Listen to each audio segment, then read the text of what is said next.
நம்ம எங்கே வந்திருக்கோம்னு பார்த்தீங்கன்னா ஸ்ரீவைகுண்டம். அப்புறம் நம்ம கோவில் நடக்கிற ஃபங்க்ஷன்ஸு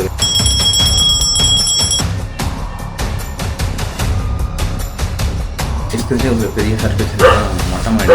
மொட்டை மாடி நீங்கள் பார்த்தீங்கன்னா ஷார்ட் பண்ணுறீங்க. வாங்க போயிட்டு இருக்கிறத நினைக்கிறேன்.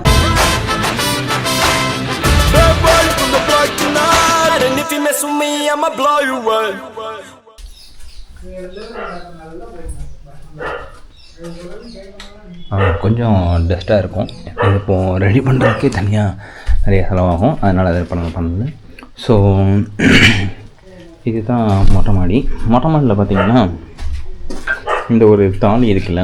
ஸோ இதில் வந்து என்னென்னா நெற்கதிர்கள் உள்ளே போட்டு வச்சு தேவைப்படும் போது கீழே ஓப்பன் பண்ணி எடுத்துப்பாங்க. லைக் இதில் இருக்கிறத அந்த நெல் எல்லாத்தையும் எடுத்து செலவு பண்ணுவாங்க. அது இல்லாமல் இங்கே நெல்லை வந்து ஒரு ஹோல் ஒன்று இருக்கும். ஐ திங்க் இந்த ஹோல் தான் நினைக்கிறேன். மேலே இருந்து எல்லாத்தையுமே நெல்லெல்லாம் மேலே காய வைப்பாங்க. காய வச்சுட்டு மேலேருந்து கீழே கூட ஸ்ட்ரைட்டாக வச்சு அப்படியே உள்ள அள்ளி போட்டுருவாங்க. ஸோ அந்த பேட்டர்னில் தான் இதை எடுத்துக்கிட்டு இருந்திருக்காங்க. என்னடா இவ்வளோ டேமேஜாக இருக்குதுன்னு நினைக்காதீங்க. இது வந்து இந்த பில்டிங்கோட வயது பார்த்திங்கன்னா கிட்டத்தட்ட ஒரு 125 வயசு இருக்கும். ஏன்னா 1905லேயோ 6லேயோ இந்த வீடு கட்டியிருக்கிறாங்க. ஸோ அதனால் அதோடைய 100-125 வருஷம் தாங்கி போய் இருக்குது. ஸோ இதை இப்போ மெயின்டைன் பண்ணி இங்கே நம்ம ரெடி பண்ணலான்னு பார்த்தா இப்போதைக்கு நம்மளுடைய சுச்சுவேஷன்ஸ் வேறு மாதிரி இருக்கிறதுனால இதை ரெடி பண்ண முடியல.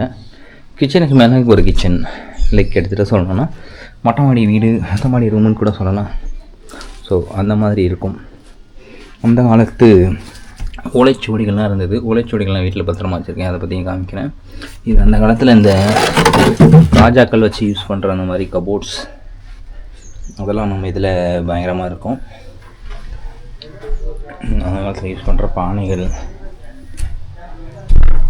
இந்த ட்ரங்க் பெட்டி கிட்டத்தட்ட சந்திரமுகி படத்தில் வர்றது மாதிரி. சந்திரமுகி ஏன்டா கோஆப்ரேட் பண்ணுறா? என்னடா மேலேருந்து குலைக்கிறியா? ஸோ இந்த சந்திரமுகி படத்தில் வர பாக்ஸ் இங்கே இருக்குது. சந்திரமுகி படத்தில் வரத மாதிரி உள்ளெல்லாம் இருக்குமான்னு நினைக்காதீங்க. அந்த மாதிரிலாம் இருக்காது. நானே ரொம்ப நாள் பார்த்து என்ன இருக்குங்கிறத பார்க்கலாம். ஒன்றுமில்லை, ஏன்னா லாஸ்ட் டைம் வரும்போது எடுத்துகிட்டு போயிட்டோம். பாத்திரங்கள் தான் இதுக்குள்ளே இருந்தது. ஸோ இதுலேயும் அந்த காலத்தை பாத்திரங்கள். நீங்கள் இந்த சிமிலிலாம் பார்த்துருப்பீங்களா என்னன்னு தெரில. இந்த சிமிலிலாம் நானும் பார்த்துருக்கேன். இதில் மண்ணெண்ணெயை ஊற்றி திரி வச்சு அதெல்லாம் யூஸ் பண்ணுவாங்க. ஆல்வேஸ் எல்லாமே நம்மக்கிட்ட இருக்கும். நம்மளுடைய பழங்கால வீட்டில் எல்லாமே இருக்கும். அந்த காலத்தில் அந்த நெல் யூஸ் பண்ணுவாங்க சொன்னால அது ரிலேட்டடாக யூஸ் பண்ணுற உலக்கு மீன்ஸ் அளந்து வைக்கிறது. அந்த காலத்து ஸ்டவ், அதாவது அந்த இதுலேருந்து அவங்க அப்டேட்டட் ஆகி இந்த மண்ணெண்ணெயை ஊற்றி இப்படி தான் யூஸ் பண்ணிகிட்டு இருந்தாங்க. நம்ம இந்த இடத்துலையும் சாப்பிட்ருக்கோம். ஸோ நம்ம பார்க்காதது ஒன்றுமே கிடையாது. 90 கிட்ஸ் தான் எல்லாத்தையுமே நம்ம பார்த்துருப்போம். ஸோ இதுக்கு மேலே இருக்கிற மொட்டை மாடி ஸோ ஒரு 100 வருஷம் பழமையானதுனால இந்த படிக்கட்டில் ஏறுறதே கொஞ்சம் டேஞ்சர்ஸ். அதாவது என்னென்னா ரொம்ப ஸ்ட்ராங்காக இருக்காது. இதில் ஏறி அதுக்கு மேலே ஒரு கதவை அண்டை கொடுத்து வச்சுருக்குறாங்க. அங்கே போய் பார்க்குறதுனால பார்க்கலாம். இப்போ எல்லாம் கொஞ்சம் ஆங்காங்கே பேந்து போயிருக்கிறதுனால ஒரு ரிஸ்க் எடுத்துக்க வேணாம் அப்படிங்கிற மைண்ட் செட்டுக்கு நம்ம மாறியாச்சு. என்னடா அந்த காலத்து வீல் பாட்டெலாம் இங்கே இருக்கேன்னு நினைக்காதீங்க. இந்த வீல் பாட்டெலாம் எதுக்கு யூஸ் பண்ணுவாங்கன்னா, ஐயோ டக்குன்னு காமி இந்த ஒரு அடுப்பு இருக்குது பாருங்கள். இந்த அடுப்புக்குள்ளே சென்டராக வச்சு சுற்றி இது மாதிரி வைப்பாங்க, மரத்தூள் மாதிரி வைப்பாங்க. அது எல்லாத்தையும் வச்சு அமுக்கி இங்கேருந்து இது கொடுப்பாங்க, லைக் விறகு வைப்பாங்க. அந்த காலத்தில் யூஸ் பண்ணுற ஒரு டெக்னிக்கலாக அடுப்பு பற்ற வைக்கிறதுக்கு ஒரு யூஸ் பண்ணுற ஒரு ஐடியாலஜி.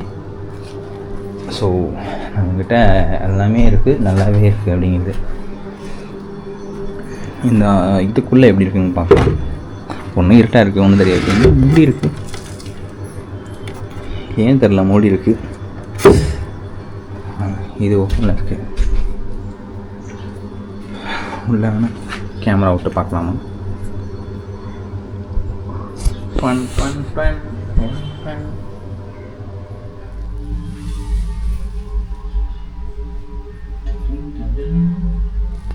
யாராவது இருக்கீங்களா?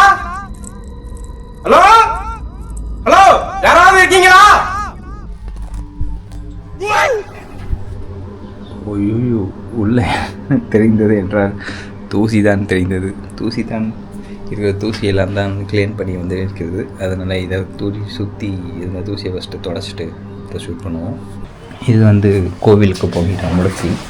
இந்த கோவிலுக்கு தான் நம்ம நேற்று நைட்டு ஃபுல்லாக இது பண்ணி பார்த்துருப்போம். லைக் அந்த அபிஷேகம் பண்ணி டெக்கரேஷன்ஸ் பண்ணி பூவெலாம் செட் பண்ணி எல்லாம் பண்ணி பார்த்துருப்போம். டே கொஞ்சம் பண்ணி முடிச்சதுக்கப்புறம் போடுங்கடா எப்போ. இதான் நம்ம நேற்று பார்த்த அந்த கோவில். ஸோ இவர் தான் குலதெய்வ கோவில். இந்த கோவில் பார்த்திங்கன்னா ஒரு 3 குடும்பத்துக்கு மட்டும் பாத்தியப்பட்டது. அதில் ஒரு குடும்பம் நாங்கள்.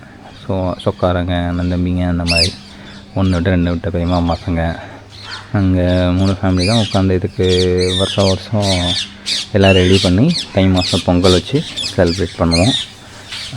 எந்த ஊரில் இருந்தாலும் வந்து இங்கே அந்த டைமில் எல்லாமே பண்ணி ரெடி பண்ணி பண்ணுவோம். ஸோ ஒரு சிலர் இந்த குலதெய்வம் கோயிலுங்கிற மாதிரி செப்பரேட்டாக எல்லோரும் வந்து போகிற மாதிரி கிடையாது. இது எங்கள் பூர்வீக வீட்டுக்குள்ளே இருக்கிறதுனால நாங்கள் மட்டும் செலிப்ரேட் பண்ணுற கோவில் இது. ஸோ வீட்டிலே இங்கே நிறைய செடிகள் வச்சுருக்கோம். முருங்கை இலை, முருங்கைக்காய் மரம், அப்புறம் கருவேப்பிலை எங்கள் வீட்டுக்குள்ளேயே நிறைய இருக்கும். இது பேர் என்னன்னு தெரியவில்லை. இப்படியே கோயிலுக்கு இந்த முழுக்கு அப்படின்னு பார்த்தீங்கன்னா இது நம்ம பக்கத்தில் இருக்கிற ரிலேட்டிவ்ஸ் வீடு தான்.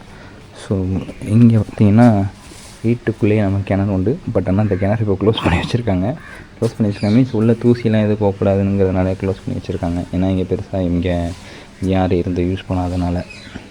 ஸோ இது பின்னாடியுமே ஆளுக்கு கொஞ்சம் இடம் இருக்கும். இந்த இடத்தையும் அப்பப்போ நாங்கள் யூஸ் பண்ணிப்போம். இந்த கோவில் மாதிரி இன்னொரு அம்மன் கோவில் நமக்கு தனியாக இருக்குது. ஸோ அதுவுமே நம்ம பர்டிகுலராக ஒரு 4 ஃபேமிலிக்கு உள்ள கோவில் தான். அந்த கோவில்ஸ்க்கும் நம்ம போய் பொங்கல் வைப்போம், பூஜை பண்ணுவோம். அதுக்கு 4 பேர் மட்டும்தான் அதை கும்பிடுவீங்க அப்படிங்கலாம் கிடையாது. அது நாங்கள் பொதுவாக தான் இது பண்ணி வச்சுருக்கோம். ஸோ யாருனாலும் அது வருவாங்க, பூஜை பண்ணுவாங்க, கோயிலுக்கு வருவாங்க, போவாங்க. லைக் அந்த பேர் பொறிச்சிருப்பாங்களே அதில் நம்மளுடைய சாத்தா நேம் அந்த மாதிரி இருக்கும். இது வீடோடு இருக்கிறதுனால ஸோ பெருசாக இங்கே யாரும் அவ்வளோவா வரமாட்டாங்க. அது வந்து ஓரளவுக்கு காமனாக ரோட்டோரமாக இருக்கிறதுனால எல்லோரும் அங்கே வந்து போவாங்க. ஸோ இங்கே முடித்தது இல்லாமல் இன்னும் ஒரு சில இடத்துக்கு நம்ம போகிற மாதிரி பிளான் பண்ணியிருக்கோம். வாங்க அதையும் போய் பார்க்கலாம்.